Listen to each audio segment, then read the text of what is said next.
So thanks for taking the time to be with us tonight. For me and for the People's Party of Canada, it is very important. We are doing our best, as you know. I was doing some interview this morning and also last week. And the journalists, they asked me always the same questions. And I like to answer that because, you know, I'm not like Justin Trudeau or Andrew Scheer. I'm answering questions.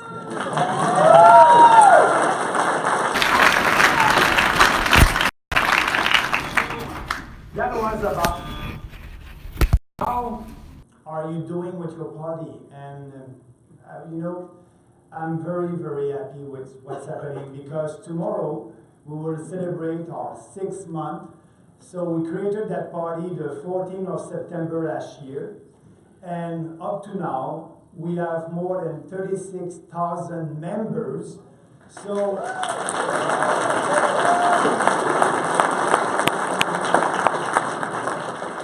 and as you know, in the house, I'm sitting at the back near Elizabeth May. She's my seatmate.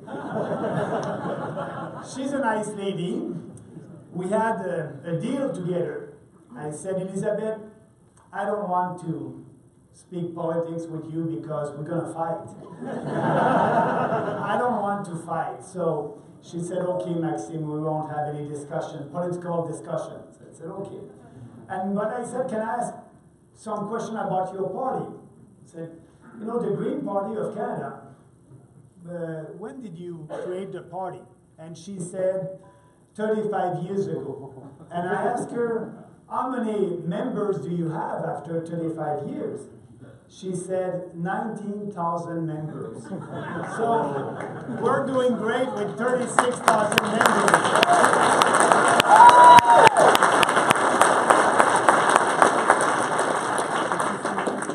And that was the beginning in September. And that was important for us to have a lot of members all across the country. And actually, if you look at with the population in Canada, like you know, Alberta represents about 11% of the population of our country. But our membership from Alberta represents 16% of our memberships. So that's great. And we are a real national party. We have members all across the country. And so what we did before December, we worked with our members and we created riding association. And now we have riding association, EDAs, in every riding in this country. So thank you very much.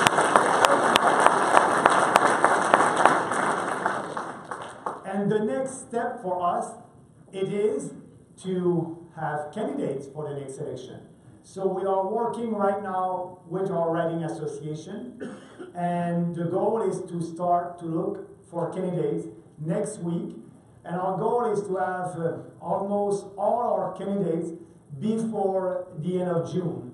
So like that, we'll be ready for the summertime, and everybody will campaign during the summer and up to the election, the 21st of October. But also what we want to do, we want to be ready for the next election. So we will have a conference in Ottawa. Our executive of our ADAs and our candidates will be invited, and people who want to come in Ottawa for 2 days, a conference about our program, our platform. Election Canada will come and brief our people to be sure that we understand the legislation. So it will be a 2 days conference in Ottawa, and after that everybody will be ready for the next election. But we are able to do that because we have faith in people. We have faith that you have the ability, the dignity, and the right to make the right decision for your own life. We don't believe in a big...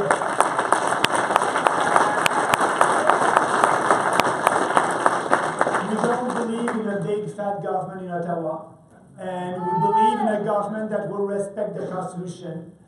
And we were able to build this party because of our 4 principles: individual freedom, personal responsibility, respect, and fairness. And we will work hard to be sure that Canadians understand our principles. And for us, there's no compromise with our principles. All our policies are based on these 4 principles. And I think that's why we're able to attract people that are coming from different backgrounds. Yes, we have with us former conservatives that believe in free markets. You know, the Conservative Party of Canada, I thought they were believing in free markets, but they want to keep a cartel for milk, poultry, and eggs, and that will cost us twice that our friends in the US are paying for milk, poultry, and eggs, and it is costing a Canadian family $800 a year. But they want to protect the cartel of supply management, like the Liberals, like the NDP, like the Green. They want to work with 19,000 producers under supply management, and they don't want to work with 36 million Canadians. So we are the party who want to work for everybody. So for us, our principle, it is not a slogan, it is not buzzword, it is something that we believe in. And we won't do any compromise. And you know, I have a speech that I delivered in French in Quebec a couple of years ago about pipelines and equalization. And that was very popular in Quebec. I said what I believe in. I said that we must follow the Constitution. And I just want to take some time to deliver that speech to you, because it's important. And I think you want to know what is our position on pipelines, what is our position on equalization. That's very different than the traditional political parties. So, it is obvious that many Albertans have lost faith in our country. They have lost faith in the ability of the federal government and traditional political parties to solve their problems and answer their needs. The federal government itself is simply afraid to use its power to impose national solutions because it does not want to use the power that there in the Constitution to impose the real solution for being sure that we'll have pipelines in this country. And this is not what the fathers of our Constitution had intended. The objective of our Constitution, the 1867 Act, was not to subordinate provincial governments to a central authority or the central authority to regional wings, but rather to have sovereign provinces within the limits of their powers, dealing with local matters that directly affected citizens, and a sovereign federal government within the limits of its own powers, dealing with matters of national interest. And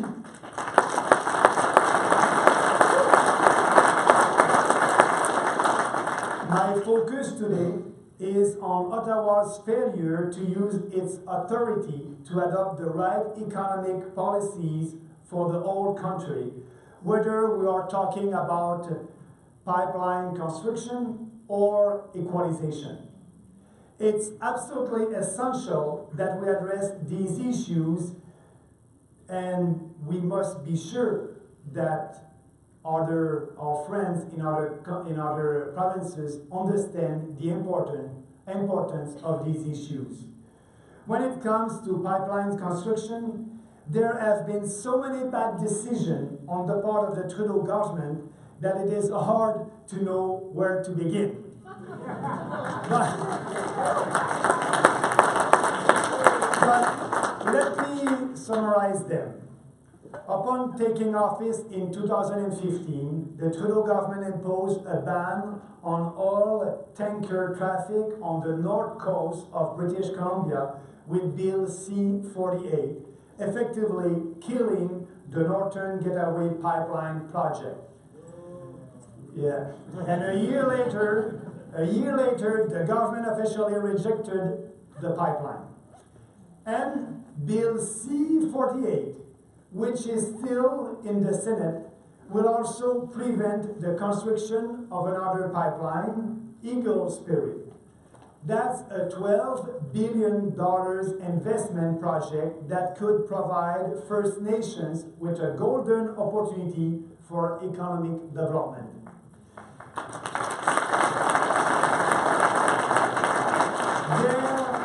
There are no reason to ban tankers on the north coast of British Columbia, but not on the south coast or on the Canadian east coast or on the St. Lawrence River.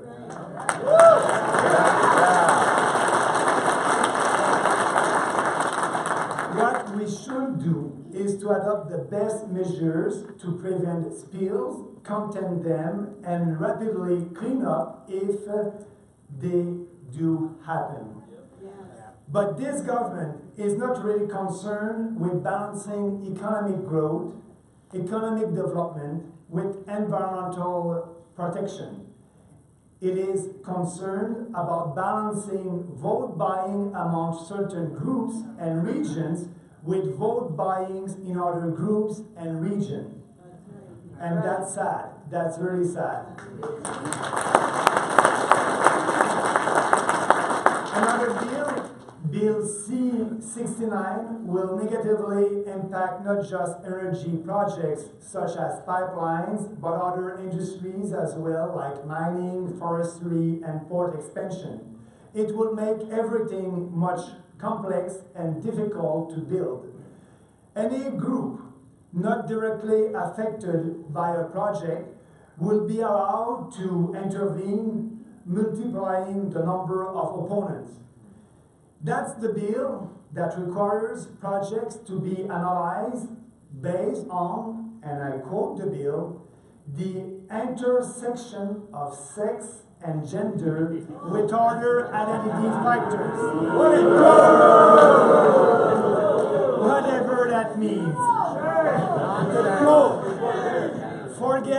Forget about any project development in Canada if this bill is adopted. Investors will just go elsewhere. Many of them have already left. The National Energy Board then decided in 2017 to consider upstream and downstream emissions from the Energy East pipeline that it was reviewing. This would have required the company to account for entire climate warming impact of the project, including during construction and operation of the pipeline and from oil shipped on the pipeline. It made no sense, and a few months later, TransCanada predictably canceled its project. Finally, there is a Trans Mountain Pipeline expansion project. Here again, the investor got cold feet after years of uncertainty, and the government bought it for $4.5 billion last May. With our CPP money. Yes, it is just one disaster after another. It is costing us tens of billions of dollars in lost investment, as well as tens of thousands of lost jobs. But to go back to our problems with the way our country works, there is even more insidious aspect to this situation. It is the idea that Ottawa does not really have the power to get these projects approved. Justin Trudeau said that, and I'm quoting him, while governments grant permits for resource development, only communities can grant permission. But that cannot be true. There never is unanimity on anything. That's why we have a federal government. The purpose of having a country is to have a level of political authority where we can debate, coordinate, and if necessary, impose decisions that are in the national interest of our country.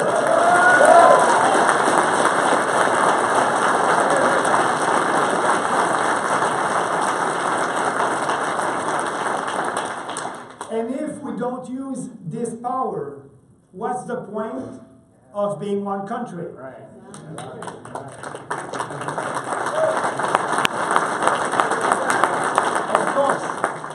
Of course, we must consult. Of course, we must try to accommodate as many people and community as possible. Of course, we must answer as many security and environmental concerns as possible.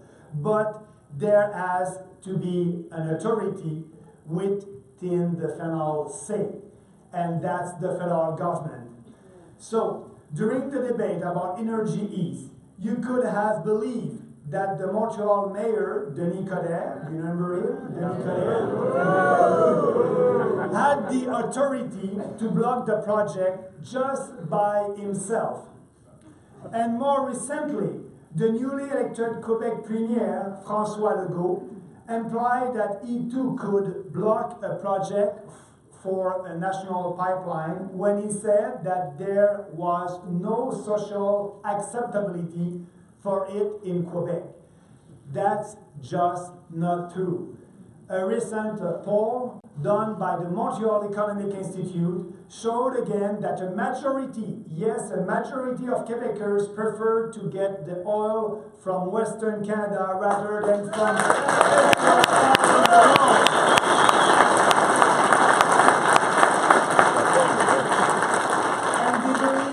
and they believe that pipelines are the safest way to transport it.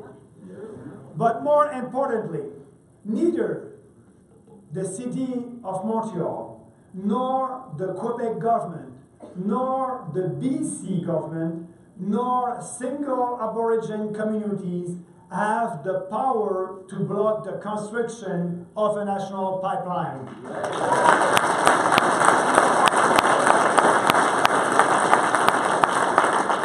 It's a decision to be made by the federal government. So, here's what I propose to do to make sure that we can build pipelines again in this country, and that the development of our oil resources once again brings prosperity and unites our country instead of dividing it. First, scrap Bill C-48. Second, scrap Bill C-69. Third, simplify and streamline the process for approving pipeline construction.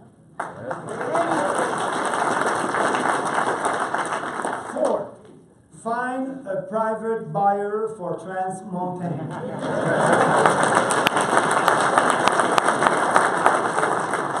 And fifth, reassert federal jurisdiction over this issue when necessary by invoking Section 9210 of our Constitution.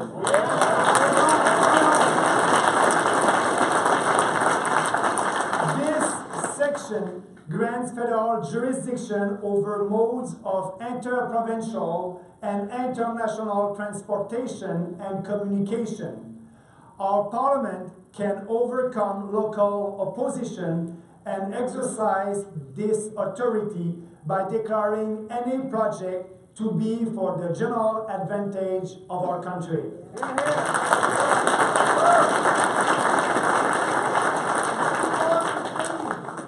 I said on Quebec TV in French that I would be using this power to ensure the construction of a new Energy East pipeline through Quebec if the project can be revisited.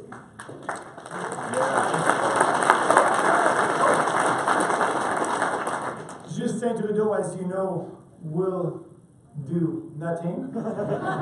He is instead very busy with a scandal in Ottawa right now. But instead, Justin Trudeau agrees with Legault that there is no social acceptability for a pipeline in Quebec, and as you know, that's not true. And in any case, he's very busy now buying votes in Quebec by trying to save SNC-Lavalin from a corrupt trial. He doesn't have time to spend on pipelines. Yes. As for my friend Andrew Scheer, he never says what he would do about pipelines in French in Quebec. He only say it is possible to find the right solution and to have an agreement with the Quebec government. But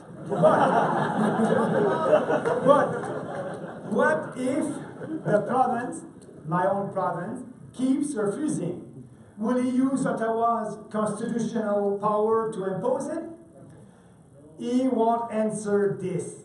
He's just too busy to try to buy votes in Quebec also, and he is too afraid of the pushback from his Quebec MPs.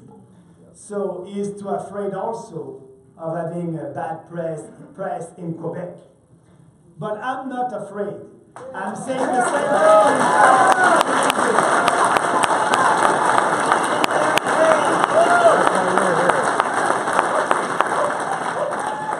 And that's what I like in politics. You need to speak about what you believe, and if we have only 10% of the population that agree with us, for me, it's a new challenge. Because we have the right ideas, we have the right policies, and we know that it would be good for this country, so we must speak about it with passion and conviction, and at the end we'll have the support of a huge majority for our ideas.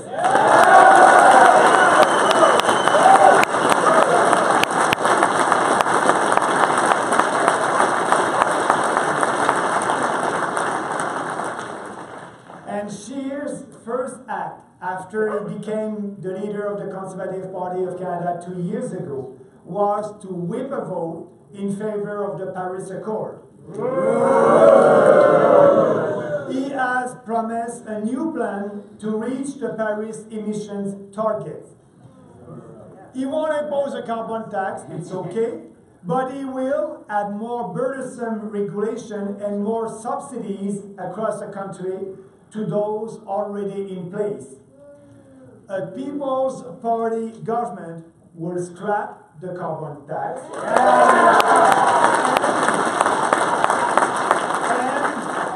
and listen to that, we won't do anything else.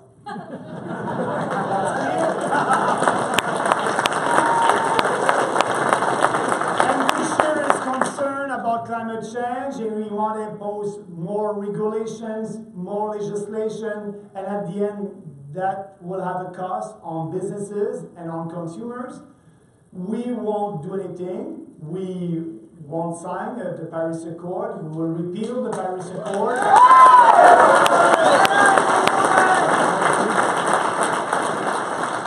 And our Constitution is well written. The environment, it is a shared jurisdiction between the federal government and the provincial government. So, if Quebec or Alberta or BC, they want to fight climate change, they will decide at the provincial level. But at the federal level, we won't impose anything, and we won't impose a carbon tax.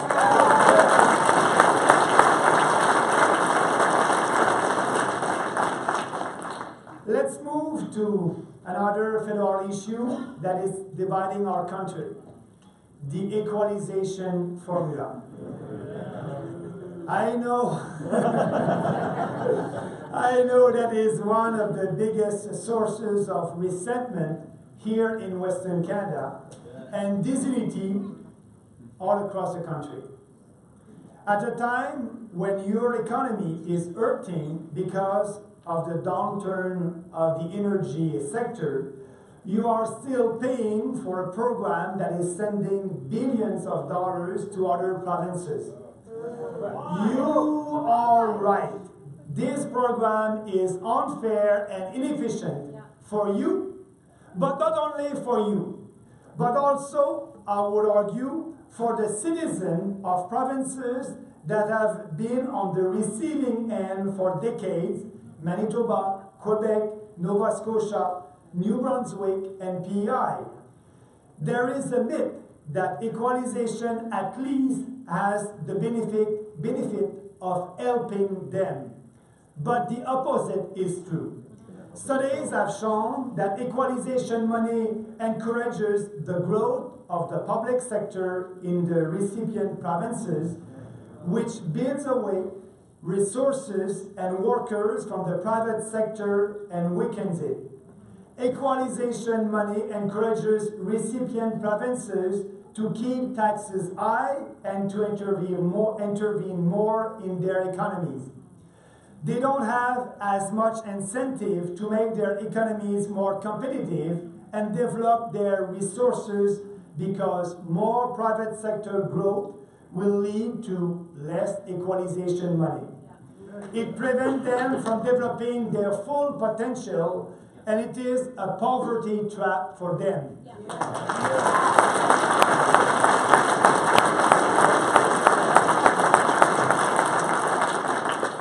It is time to stop rewarding provincial governments for not adopting better economic policies.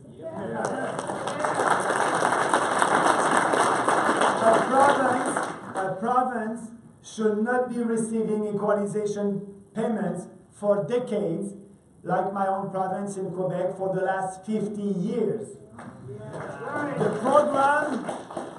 program is part of our constitution, and we cannot simply abolish it. But we can make it less generous and more efficient.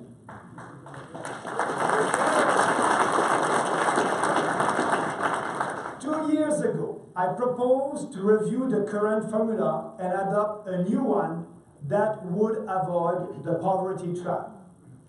It should encourage provincial governments to take responsibility for their bad decision, provide incentive to adopt pro-growth economic policies, and reduce their dependency on federal money instead of the opposite.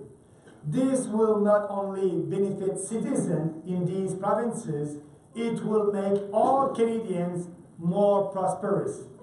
And instead of breeding resentment between givers and receivers, it will make our country more united.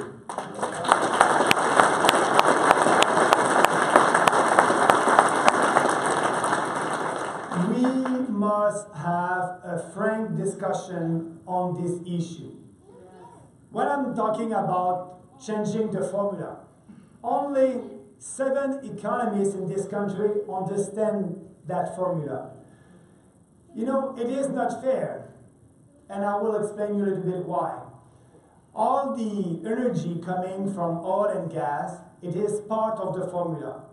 But the energy coming from hydroelectricity, it is not fully part of the formula, and that's unfair. That's why we need to change the formula and being sure that we'll be less generous, and like that, provinces all across the country, they will have the right incentive to develop their own natural resources. Like in Quebec, they will have the right incentive to develop their shale gas.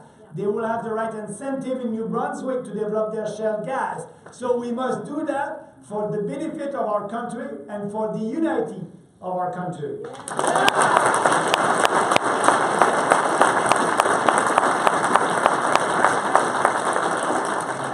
You will not get it, however, with Andrew Scheer and the Conservative Party. When the current government changed the equalization formula in the last budget, for being sure that the formula will be more generous, I was the only one to say anything in Ottawa. The Conservatives remained silent for 2 reasons. One, they take you Westerners for granted. They believe that they don't have to tackle these issues to win here. They have abandoned you. That's right. And another reason, they are afraid to create a controversy in Quebec. Everything I just told you, I already said that in French and in English in Quebec. Scheer will never do that. His Quebec MPs would freak out. they are not real small government conservative. They are just traditional politicians who will say and do whatever it takes to buy votes, just like the liberals. No more special Yes, no more buying votes with your money. And I'm the only one who is not afraid to have this debate, not afraid to go in every part of our country to talk about it. I said the same thing in Montreal, Calgary, Regina, in St. John, New Brunswick, Halifax, and St. John's. Because I know it is not a question of pitting some Canadians against others, but of proposing solutions that will benefit everybody in our country.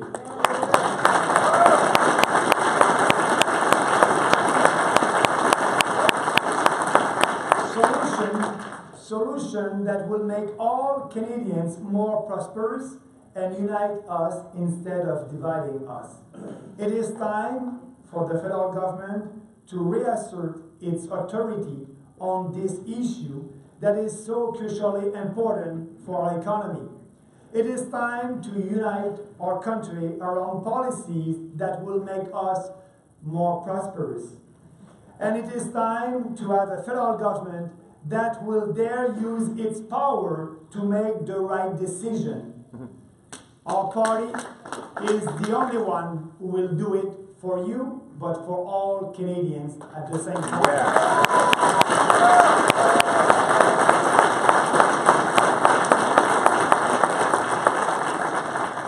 We are the only party that have the audacity, the courage, and the vision to make that happen. And we will do that together. It's too important for the future of our country. Some people are telling me, Maxime, you're saying that the conservative and the liberal are about the same, and I call them the Lib Cons Party. And for me, they're the same on the equalization, like I just said. They have the same policy on equalization that they don't want to talk about it. We can speak about immigration. They have the same policy on immigration. It's always more and more and more. We're the only party who wants fewer immigrants.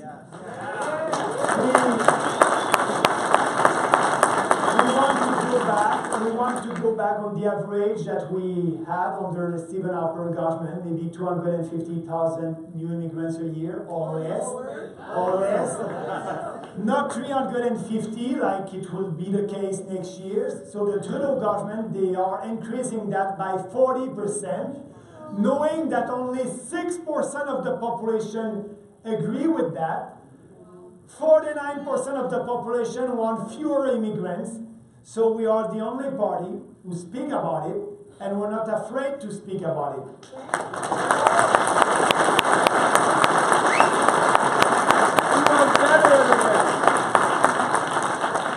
The conservative and the liberal, they want more and more and more.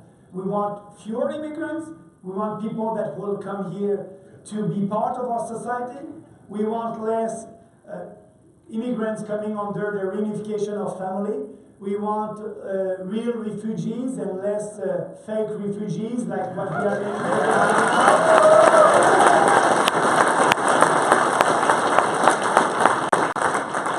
Because what's happening in Quebec right now, these people, they call themselves refugees, but it's not me who said it, it's the Department of Immigration. The Department of Immigration in Canada said that at least 40% of them will have to be deported because they're not real refugees. They will have to be deported in 3 years from now. Imagine, that would be very difficult for the federal government to do that after 3 years. So we must have a sustainable policy on immigration, and the way to do that is to know that these people who are crossing the border in Quebec, they're not real refugees. Their life is not in danger in the state of New York. So we will do everything to end that because we believe in real immigration, not in fake immigration. We believe that we must have fewer immigrants and people who are coming here must believe in our Canadian values.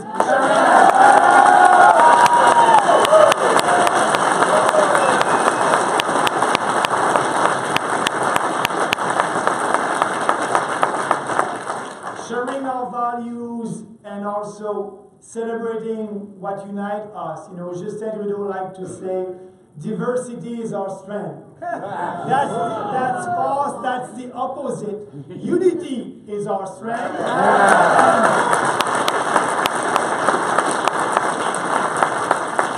And what unites us, it is our values, our culture, our history.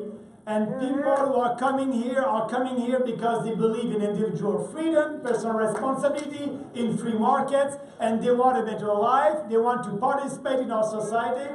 That's what we want in the future. You know, I'm looking what's happening in Europe right now, in France and in Belgium. I don't want us to have these challenges. I don't want us to have these challenges. So that's why we need to question that right now. That's why we need to have fewer immigrants right now. Because I want our country to be like that in 10 years, in 20 years, in 25 years.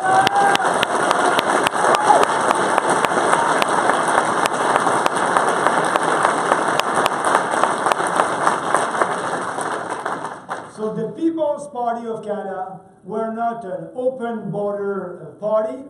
And we're not also an anti-immigration party. We just want fewer and people who are coming here for the right reason, like they did in the past. So this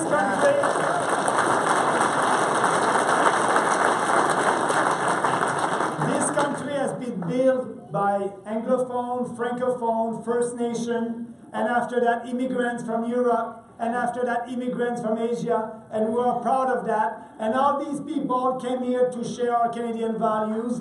That's perfect. That must be the future also.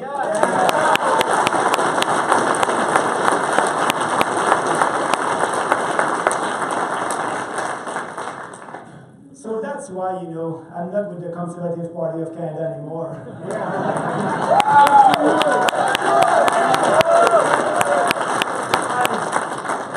I said last August that the Conservative Party of Canada is morally and intellectually corrupt, and that's the same for the Liberal Party of Canada.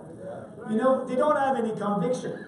They're too busy of doing polling and focus group and try to know what they believe in. They don't know what they believe in.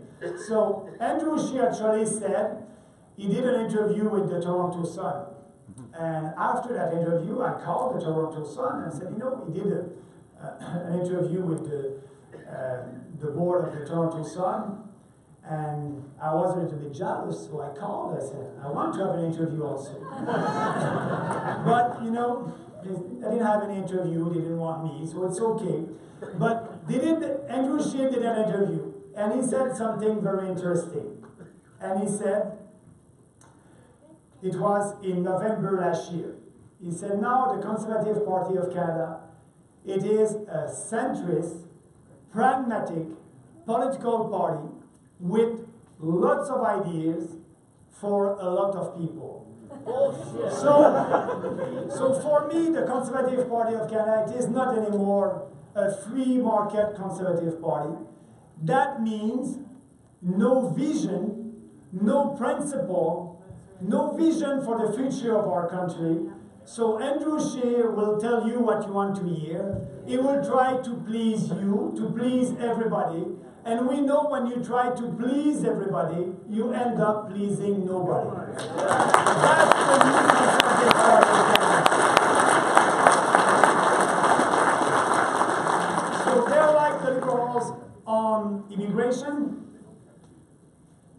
Shame on the Conservative. They're like the Liberal also on corporate welfare.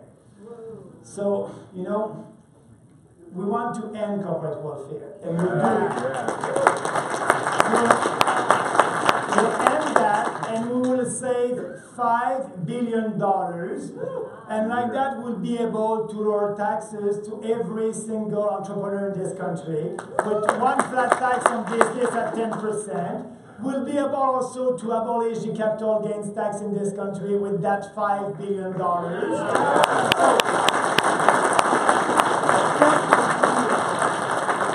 And we'll abolish also all the regional agencies that are giving grants to businesses because, you know, entrepreneurs and business people, they're proud. It's not fair to tax a small business entrepreneur here in Edmonton and forcing him to pay taxes and giving that to GM, Bombardier, or SNC-Lavalin. It is not fair.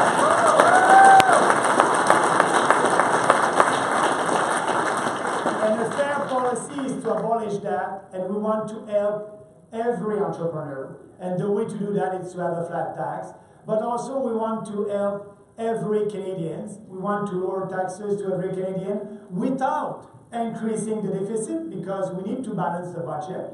So we need to find money somewhere. We need to find money somewhere to lower your taxes. Foreign aid. Yes, yes. Foreign aid. We can save $5 billion over there on foreign aid and use that to lower your taxes.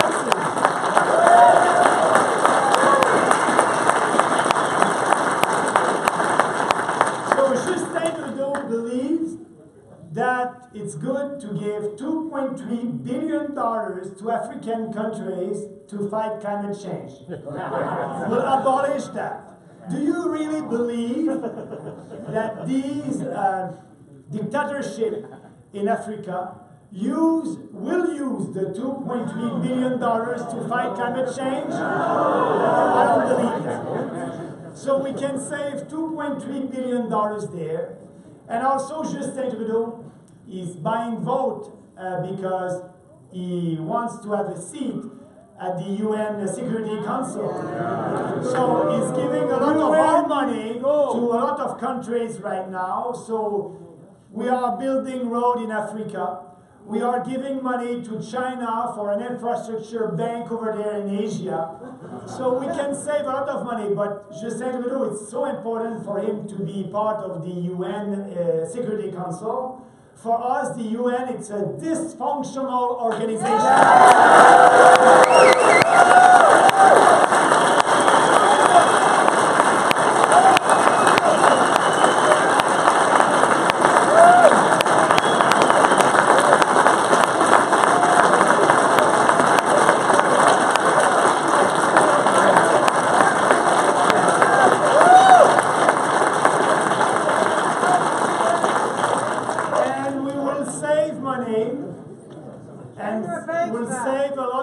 And what we will do, we are putting people first. That's why the party is called the People's Party of Canada, to put people first and also our country first. So we can save a lot of money there, but also we can save more money to lower your tax. Do you know where? CBC.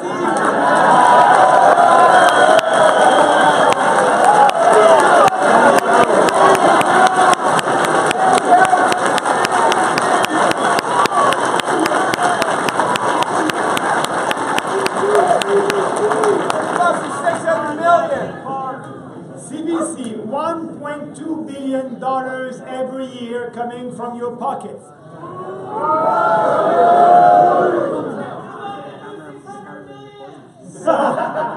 So what we can do, I will ask the CBC to be like the PBS in the state. If they're so good, their viewers would like to give money to them. So we'll have a transition period, and yes, we'll cut the CBC budget to be sure that, you know, we want the press, we want the media to be independent from the government.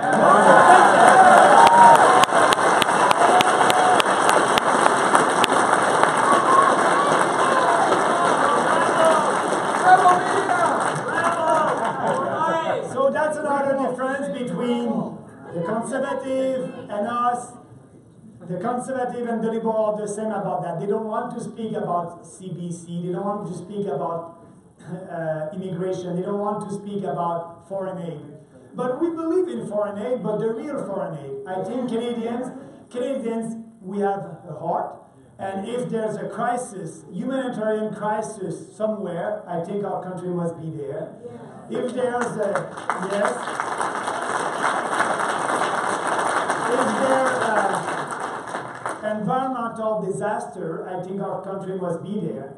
But that's it. You know, we must not be there to build roads or fight climate change in other countries. So that's why we can save a lot of money on foreign aid. So, Trudeau can pay for his own. He's got enough money. Yeah. I want to speak a little bit about what's happening in Ottawa right now. The SNC Lavalin scandal. Trudeau for prison. Yeah. So I tweet about it. I spoke about it. It's all about cronyism. It's all about crony capitalism. I believe in free market. I believe in capitalism, but I don't believe in crony capitalism. So.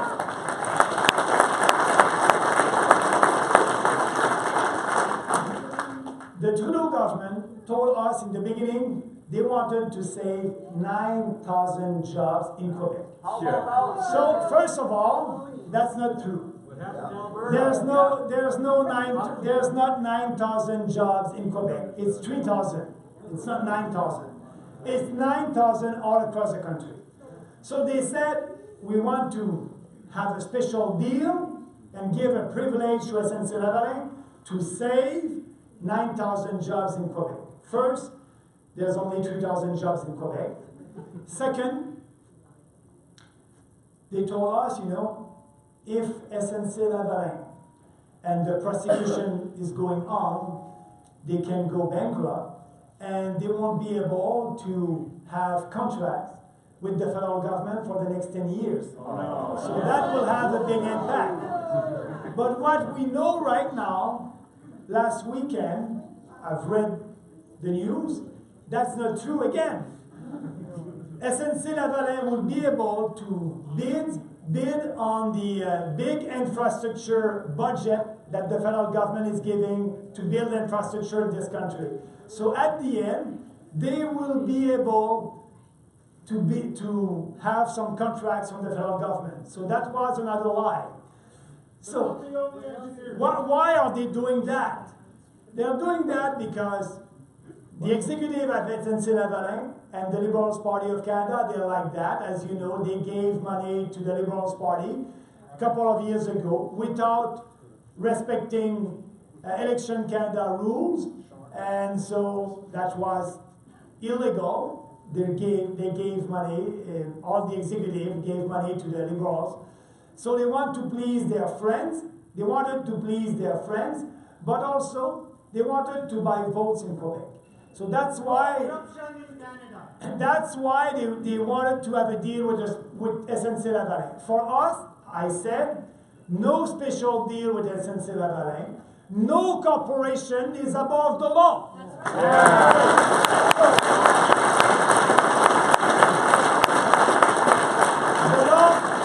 The law is there for every corporation. So for us, no deal with SNC-Lavalin. And when Andrew Scheer in Quebec, when they asked him that question, okay, yeah, we need to know a little bit more, we need to know what happened, and we want to have a public inquiry and all that, that's okay. But when they asked the question to Andrew Scheer about a special deal to SNC-Lavalin, if he's ready to do that to save jobs in Quebec, he didn't answer the question. Because also he's pandering to Quebec, and he wants to buy votes in Quebec. But what he does not understand, Quebecers are not stupid. They're not stupid. And I know a lot of business people and the small business entrepreneur and all the entrepreneurs in Quebec, they don't want to have any privilege from the government. They just want to follow the law. So no more privilege to SNC-Lavalin. No more cronyism in Ottawa, no more corruption in Ottawa with the People's Party of Canada government.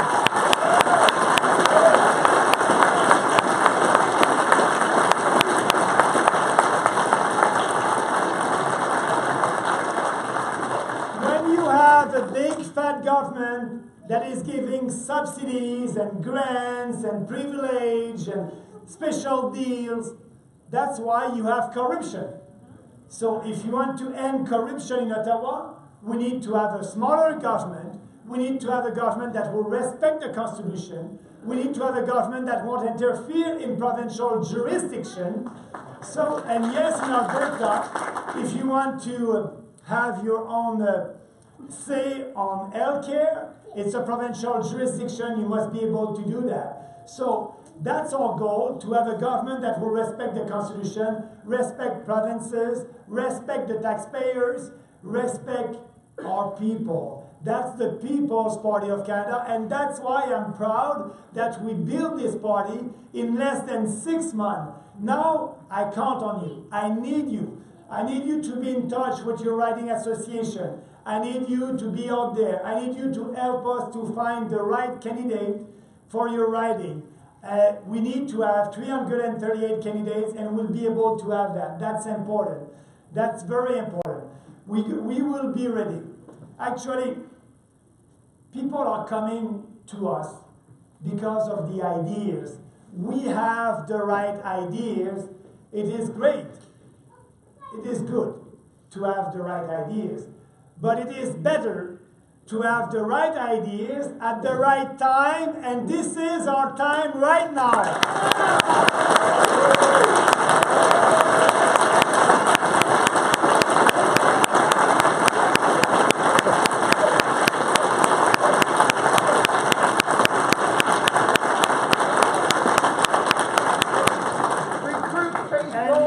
And if we are working together up to the 21st of October, we can make a huge surprise. I like to say, not only him. I like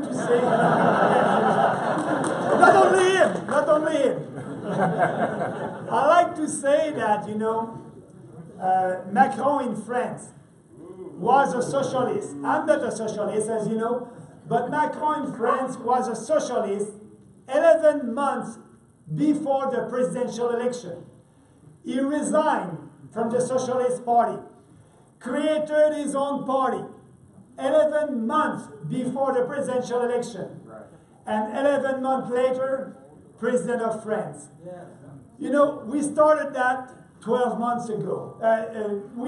When we started that in August, we had 12 months in front of us. Now only 7 months. But I think a lot of things can happen in 7 months. We are making history. We are building a real national party. I like the platform of the Reform Party. That was a nice platform. And if you look at our platform, it's about 80% the same. That was a great platform, but that was a regional party. And they were not able to have candidates in Quebec. It took them 6 years to build a national party. Yes, you're right. At that time, they didn't have the social media. They didn't have Twitter and Facebook. We are using the social media to build our party. But, we, after 6 months, we have organization all across the country. We'll have candidates all across the country. And I must admit that after the by-election that we had, as you know, 3 by-elections 2 weeks ago, the Tuesday after the by-election, it was a Monday. I was in the house, sitting near Elizabeth May, and Elizabeth said something very interesting, and I was very touched by that. She looked at me and she said, "Maxime, you did great yesterday. You did great. 10% of the vote in BC, Burnaby South, that's great."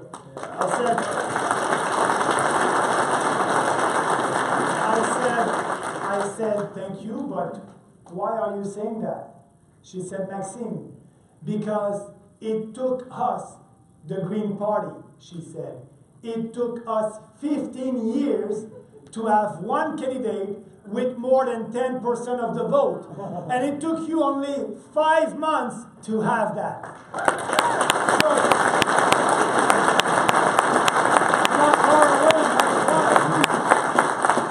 She's right in a sense. Something is happening in this country. why you're more than 400 people here. We're not in a formal election campaign. You are coming from all across the province to hear a politician from Quebec with a bad accent. And so I was in New Brunswick, and I said the same thing about the equalization money. Actually, I'll tell you an anecdote about that. I did my rally in New Brunswick. I spoke about equalization, immigration, pipelines, and so I did an interview at Radio Canada in English, CBC over there in the day after in New Brunswick. So it was an early show morning, live show. She said, okay, Mr. Bernier will be, in 2 minutes, will be on air. That will be a 6-minute discussion. I just want to be sure. Did you speak about equalization money during your rally yesterday? Because I want to ask you a question about that. I said, yes, okay. 5, 4, 3, 2, 1, go. First question. Mr. Bernier, why did you came here in New Brunswick? You know, I came to speak about what we believe, individual freedom, personal responsibility, respect and fairness. And you know, I'm here because I want to have a lot of support. I want to have a lot of votes here in New Brunswick. She said, okay. Did you have a discussion about equalization during your rally yesterday? I said, yes. What is your position on equalization? I said, you know, I want to change the formula, and I want the formula to be less generous. She said, oh, Mr. Bernier, I just want to understand. You want to be less generous. You want to cut the equalization money. Yes, I want to cut a little bit the equalization money just to give the right incentive to your province. She said, okay. So, do you know that 40% of our budget in New Brunswick, it is coming from the equalization money. So she said, I just want to understand, you're here in New Brunswick, you want to have votes, and you're telling people in New Brunswick that you want to cut their provincial budget by 40%? I said, yes.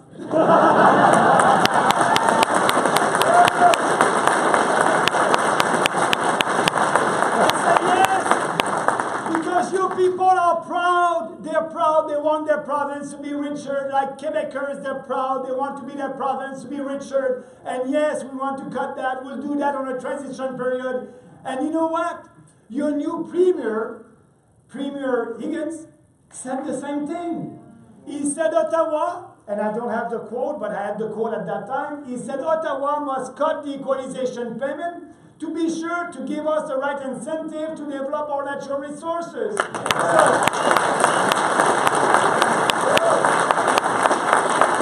said, he is a courageous politician, and yes, we must do that. And I hope that, you know, and I said also, I had a discussion also with the Irving family a couple of days ago. And do you know what they're doing right now? They're coming to Alberta to buy natural gas because there's a lot of natural gas in New Brunswick, but they cannot exploit it. So they have to buy that in Alberta, transport that, it's good for you guys, but transport that to New Brunswick. So, and when they have a lot of natural resources just there in New Brunswick.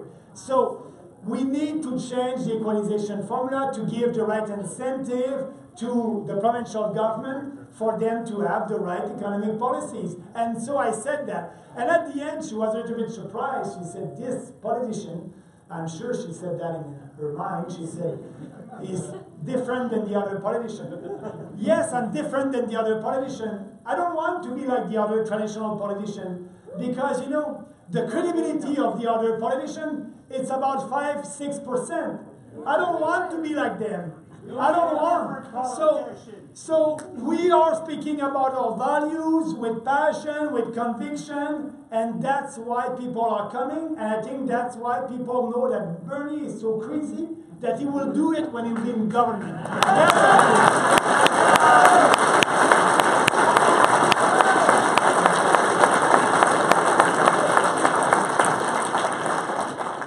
So, and I said I want to learn about an anecdote. I have another anecdote.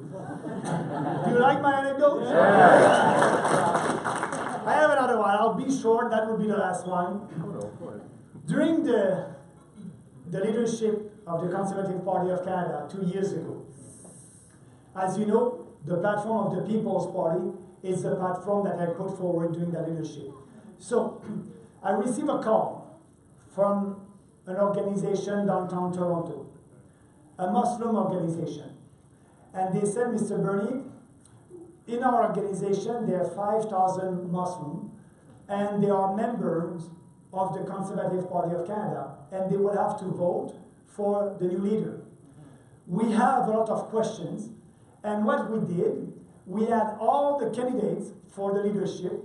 They came here in Toronto, and we asked them the same questions. And what we will do, we'll put all the answer on our website, and so our people will be able to read the answer and decide for which candidate they want to vote. So there's 5,000 votes over there. But you didn't come to see us. Do you want to come to see us? I said, okay, I'll be there.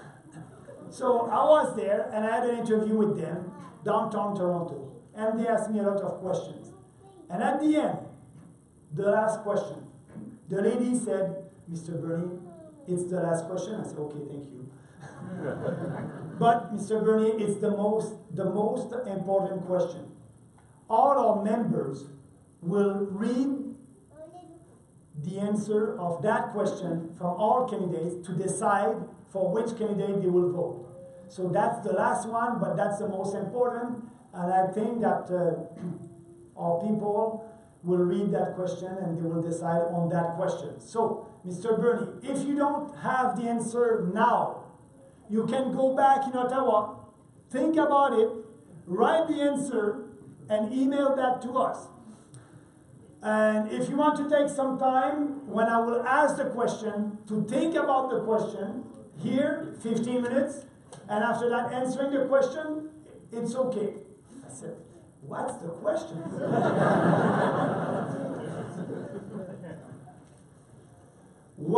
The question was, what will you do for the Muslim community in Canada?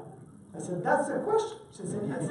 I look at her, I said, nothing. I will do nothing for the Muslim community, nothing for the Christian community, nothing for the Jewish community. For me, you are Canadian, and I will do everything for all Canadians.